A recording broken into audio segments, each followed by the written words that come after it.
नमस्कार दोस्तों, मैं रितेश आपका स्वागत करता हूं आपके अपने YouTube चैनल सत्यविद तथ्य में। यहां हम बात करते हैं भारत और विश्व के इतिहास की, वो भी सत्य और तथ्य के साथ।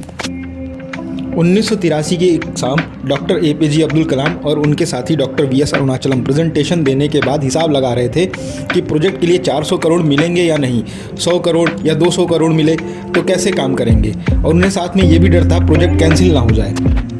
तो आइए जानते हैं भारत को उसकी पहली मिसाइल कैसे मिली। कहानी शुरू होती है 1962 से, जब भारत और चीन में युद्ध हुआ और हम हार गए। उसके बाद फिर युद्ध हुआ 1971 में पाकिस्तान से, हालांकि पाकिस्तान हार गया।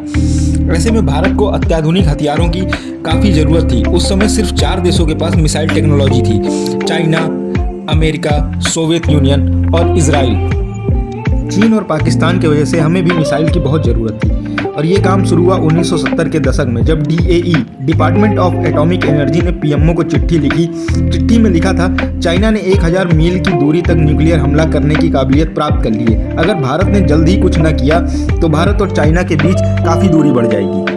साथ में सोवियत संघ ने एक और जानकारी दी कि चीन ने 1 मेगाटन पेलोड कैपेसिटी हासिल कर ली है। 6000 किलोमीटर दूरी तक मारक क्षमता वाली ICBM इंटरकॉन्टिनेंटल बैलिस्टिक मिसाइल का टेस्ट भी करने वाला है और अगले 5 साल में 100 मिसाइल बनाने वाला है। भारत के पास समय कम था।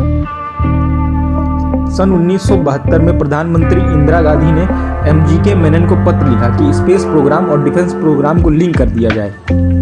उस समय डॉक्टर कलाम इसरो में काम कर रहे थे। वो 2 प्रोजेक्ट पर काम कर रहे थे, प्रोजेक्ट डेविल और प्रोजेक्ट वैलिएंट, जिसे यूनियन कैबिनेट ने डिसअप्रूव कर दिया था। लेकिन तत्कालीन प्रधानमंत्री इंदिरा गांधी ने अपने डाइसेक्शनरी पावर्स से सीक्रेट फंड अब्दुल कलाम को दिए, लेकिन ये दोनों प्रोजेक्ट फेल हो गए। फेल होने के साथ इन्होंने बहुत कुछ सिखाया।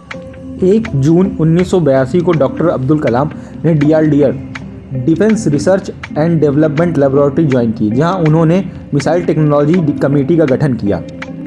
और कई हफ्तों की डिबेट के बाद GMDP guided missile development project का गठन हुआ। इसमें 2 टाइप की मिसाइल बनाई जानी थी, low level quick reaction tactical core vehicle, medium range surface to surface weapon system, और इसके लिए 390 करोड़ की जरूरत थी।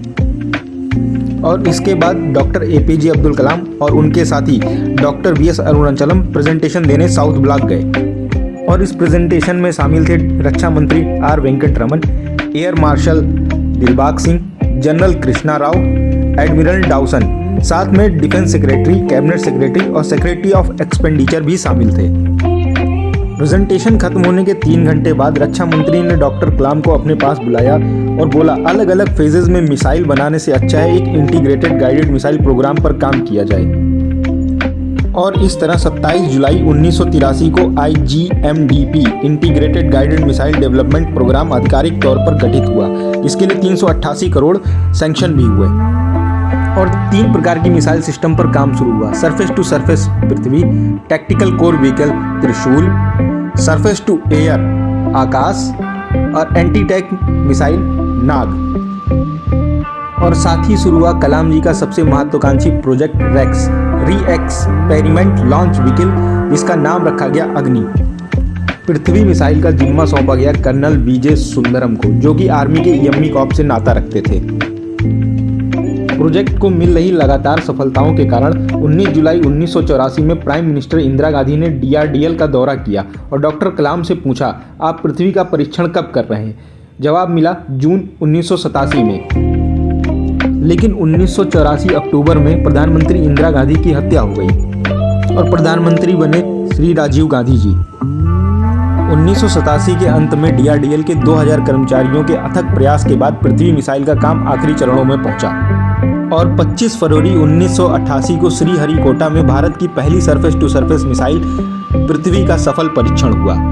आपको ये जानकारी कैसी लगी? Please like, share, subscribe and comment.